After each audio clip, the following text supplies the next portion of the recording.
Jāņa Rozes grāmatnīca piedāvā.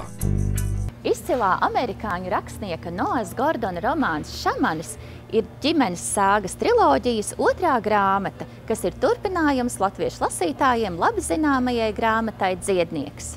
Grāmatu latviešu valodā izdevis Jāņa Rozes apgāds. Robs Kols, senas ārstu dzimtas pēcnācējs 19. gadsimtā no Īrijas, ierodas Amerikā.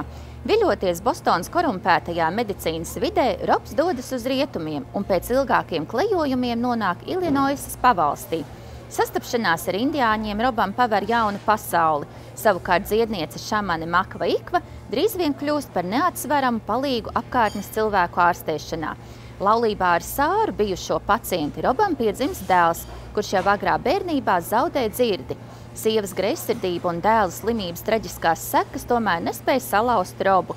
Turklāt jau agri atklājas Roba Koula jaunākā īpašās dziednieka spējas. Negaidīti Koulu ģimene tiek ierauta Amerikas pilsoņu kara mutulī.